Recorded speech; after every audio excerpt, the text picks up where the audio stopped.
Olá pessoal, estamos de volta agora com o capítulo 2, porém ainda falando sobre este tipo de educação, né? Que é estes tipos de educação, que é a formal, a não formal e a informal. Dando continuidade, nós vamos agora ver essa educação também, porque é amparada por lei e nós vamos ter esse conhecimento, obter esse conhecimento. Então, de acordo com a LDB 9394/96, a educação, de maneira abrangente, não é uma mera transmissão de conhecimentos e informações. É uma atividade social, um processo que se caracteriza como atividade mediadora.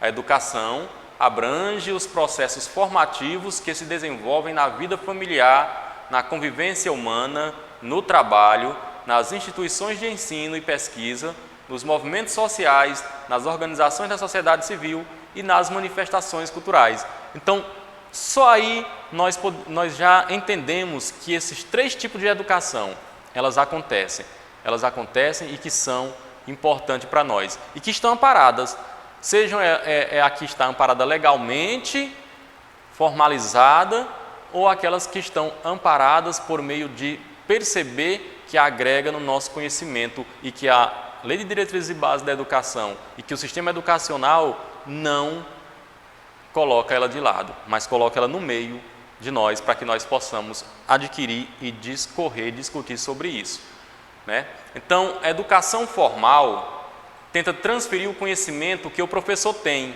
e muitas vezes que não tem para o aluno com a ajuda de livros e materiais de apoio. Durante 1 hora ou mais, o professor se dirige aos alunos falando sem parar. O grande problema é que o ser humano não consegue manter-se focado por muito tempo. Muito do que é falado não é escutado, e muito do que é escutado e muito pouco do que é escutado é aprendido. Olha só, essa frase, esse texto, pequeno texto aqui, ele traz para nós uma reflexão muito grande. Por quê? Porque dentro dessa educação formal, onde o professor vem para a sala de aula, senta ali e se dirige aos alunos, né? Todo de forma sistematizada, ele tendo domínio ou não, como o texto fala, do conhecimento, mas ele quer transmitir isso para o aluno.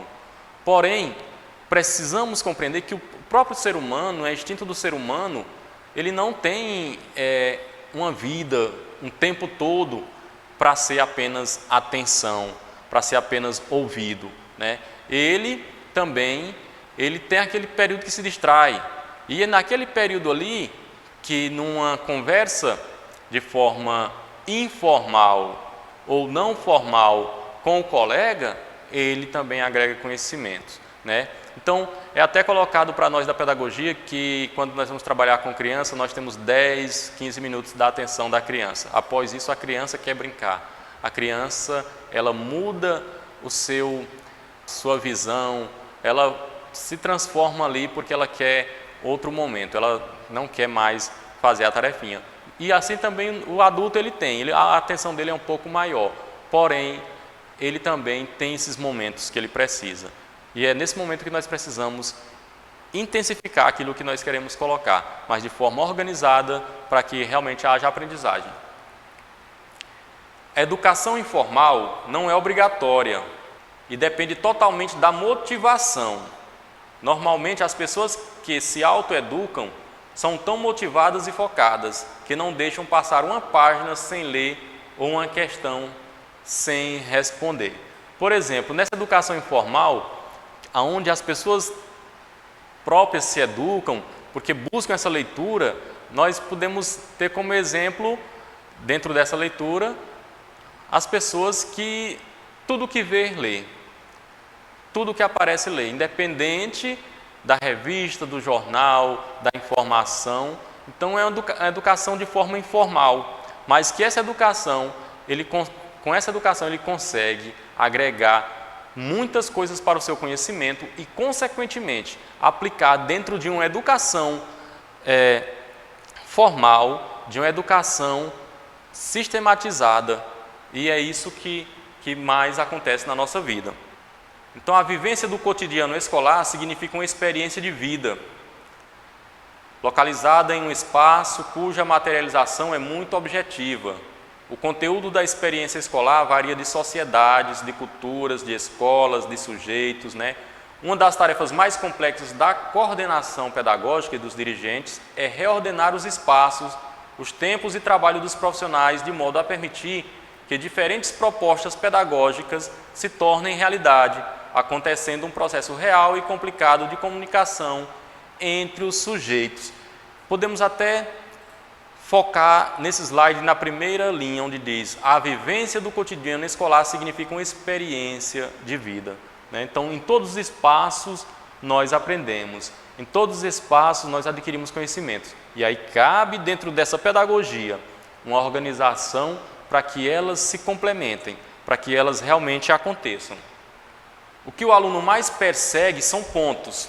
Lá na avaliação, na notinha dele, o que ele mais busca são os pontos necessários à passagem para a etapa seguinte e não a aquisição de conhecimentos. Isso é preocupante, mas é realidade.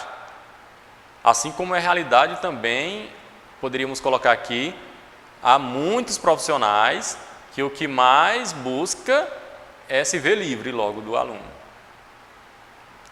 Então, são duas reflexões, e são duas reflexões que são reais. Por exemplo, continuemos aqui, a educação escolar tem como objetivo repassar conhecimentos segundo uma metodologia de ensino que opta pela fragmentação dos conteúdos e considera ser a retenção do aprendizado o objetivo final da atividade escolar, por mais que se insista em negar esse objetivo, mas é dessa forma que acontece. Então, o processo educacional relaciona-se com os fins da educação escolar. Quase todos os educadores têm consciência de que o objetivo da educação é a formação de sujeitos livres, autônomos, felizes e participantes da vida social, logo, cidadãos responsáveis. A educação na escola é necessária, pois se considerarmos o aluno sujeito de direitos, de conhecimentos e aprendizagem, o professor poderá tornar-se um elo importante na construção do desenvolvimento pleno do humano, do ser humano. Então, é importante, é necessária, é correta, tem que acontecer na sala de aula, tem que acontecer de forma sistematizada, porque o próprio sistema que nós vivemos, ele pede isso, né?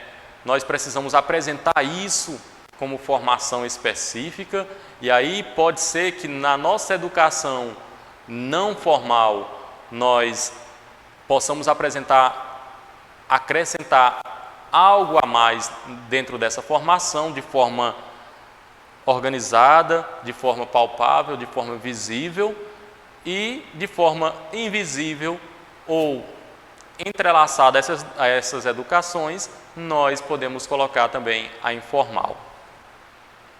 Quais são os objetivos da educação não formal?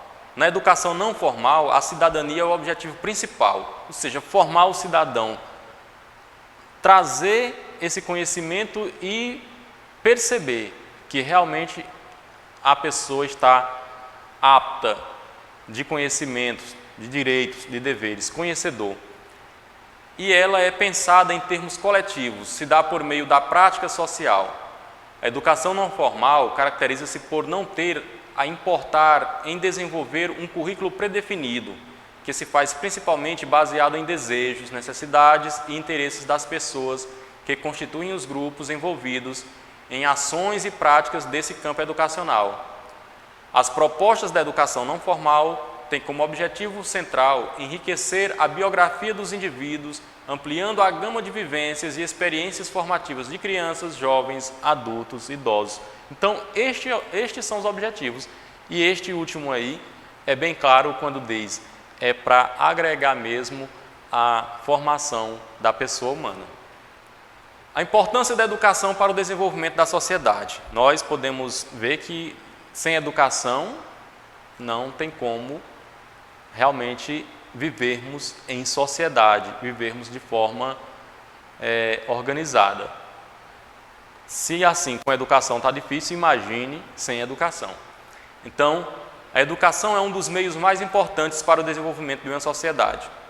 É exercida de forma que o indivíduo desenvolva suas habilidades, adequando-se à sociedade, Segundo a Organização Nacional das Nações Unidas para a Educação, a Ciência e a Cultura, que é a Unesco, em uma instituição escolar, a educação é realizada além dos limites da educação formal, abrangendo aquilo que se aprende também no convívio social. Por meio da educação, produz-se conhecimento e, assim, todas as esferas de um país se desenvolvem.